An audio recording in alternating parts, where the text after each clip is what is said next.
Mais ma parole, c'est le champion de la ligne, le cadre du volant.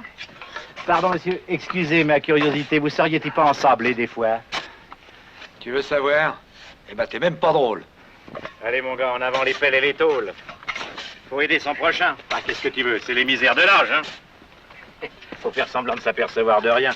Ce pauvre Plouc, il a la vue qui baisse, alors il roule de plus en plus à côté de la piste. On le récupère un peu partout, des fois en Mozambique, des fois sur la Nationale 7, des fois, comme c'est le cas, dans le fèche-fèche. Alors on le ramène en remorque pour pas qu'il perde sa place. Ben, un vieux, faut bien que ça mange. Ça file, oui. Oui, oui, allons-y. Alors je propose 20 pelletés à la minute, c'est une bonne cadence, non, d'accord? On peut faire mieux.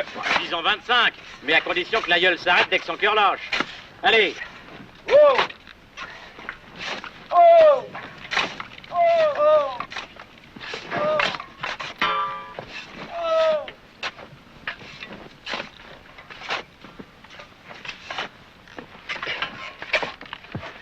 Dis donc, qu'est-ce qui vous avait fait le sourdingue pour que vous le mettiez dans cet état-là? Il avait pas l'air content. Il m'a dit aussi que cette petite vache de Rocco se trimballait avec une fille, c'est vrai?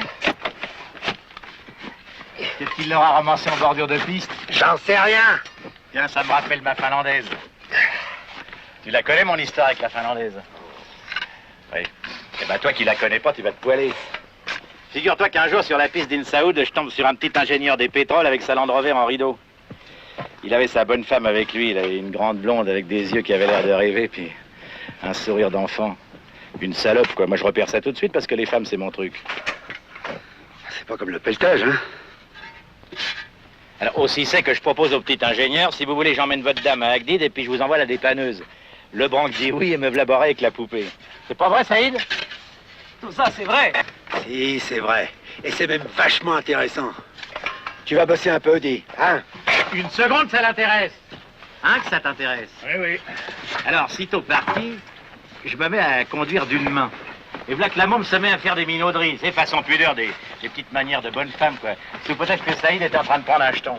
Et à ce moment-là, on arrive dans la zone des dunes. Alors je dis à ma finlandaise, est-ce que vous avez déjà vu la Rose des Sables? Non, qu'elle me fait. Alors j'arrête le bahut, et je dis, voyez la dune là-bas? Et ben derrière, il y a les plus belles roses des sables de tout le Niger. Et ben elle a voulu y aller voir. 2 heures plus tard, Mitch et sa souris sont à Itboulfree, en train de se remonter à coups de perniflard.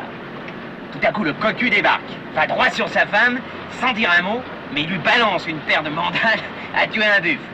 Quelqu'un l'avait prévenu? Le sable. Mitch, qui parle toujours trop, avait dit, une fois dépanné, vous suivez mes traces jusqu'à Itboulfree.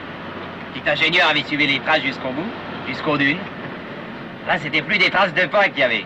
C'est aussi clair que si on y avait fait voir un plumard au mec. Ça s'est terminé comment? Après la tarte à sa bergère, le gars aurait bien continué à jouer les hommes.